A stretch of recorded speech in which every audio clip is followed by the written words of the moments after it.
माननीय आमदार महोदय यांच्याकडनं 35 लक्ष निधी गटारे पायवाटे आणि सीसी रस्ता बनवणे यासाठी दिलेला आहे। तसेच आमच्या ग्रामीण भागात असलेला उंबरणे गाव आणि तिथे पूर्वीपासून एक तलाव होता। या तलावासाठी निधी उपलब्ध करण्यासाठी मी वारंवार महापालिकेचा पाठपुरावा केला, परंतु महापालिकेकडनं कोणताही त्याच्यासाठी निधी उपलब्ध करून नाही दिला। या गोष्टीसाठी मी पुन्हा आपले स्थानिक आमदार माननीय विश्वनाथ भोईर साहेब यांच्याकडे मागणी केली असता त्वरित त्यांनी त्यांच्या आमदार निधीतून 25 लक्ष निधी मंजूर करून आज त्याची वर्क ऑर्डर होऊन आज कामाचं उद्घाटन झालेलं आहे। तसेच उंबरणी बौद्धवाडा येथील स्थानिक नागरिकांची मागणी होती गटारे पायवाटा बनवण्याची।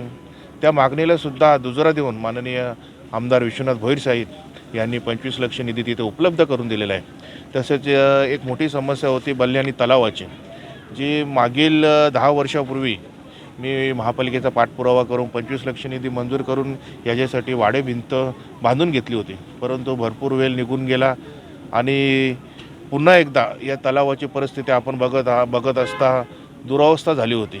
मी त्वरित माननीय आमदार महोदय यांच्याकडे मागणी केली असता त्यांनी त्यांच्या आमदार निधीतून माझ्या या तलावासाठी 50 लक्ष निधी उपलब्ध करून दिला आणि आज त्याच्या कामाचा नारळ फुटलेला आहे। एक खंत एवढीच वाटते की माननीय आमदार महोदय यांच्या आईचं दुःख निधन झालेलं आहे, त्या या कार्यक्रमासाठी या उद्घाटनासाठी उपलब्ध नाहीत, पण नेहमीच माननीय आमदार महोदय यांचं या बल्याणी प्रभागावर प्रेम राहिलेले आहे आणि त्यांच्यामार्फत आज या कामांना सुरुवात होणार आहे। आपण बघत असतो आता या 1-2 दिवसामध्ये आचारसंहिता लागणार आहे। याची आचारसंहितेची बाब लक्षात घेऊन माननीय आमदार महोदय यांनी दुःख असतानासुद्धा त्यांचे भाऊ नगरसेवक जेवण भोईर साहेब यांना या उद्घाटनासमयी पाठवून कुठे लोकांची गैरसोय होऊ नये आणि कामे थांबू नये यासाठी आज त्याचे उद्घाटन करण्यात आले आणि आज माझ्या प्रभागामध्ये 2 करोड कामांचा विकास निधीचा आज इथे उद्घाटन झालेले आहे आणि ही कामे लवकरच मार्गी लागणार आहेत। 2020च्या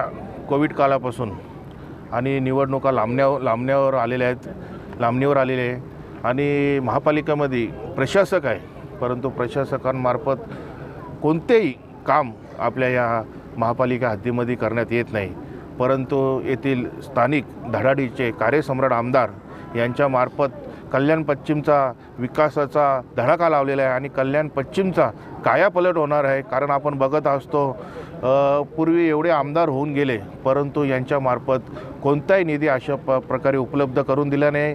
आता इथे 2 करोडच्या कामांचं माझ्या प्रभागात उद्घाटन झालेलं आहे। तसेच आत्ता थोड्या वेळामध्ये 8, 9, 10 प्रभाग क्रमांक 11, 10 यांच्यामध्ये सुद्धा मला वाटतं 2 करोडच्या कामांचं भूमिपूजन होणार आहे आणि अशीच कामं अजून या प्रभागांमध्ये या कल्याण पश्चिममध्ये होतील अशी मला आशा आहे।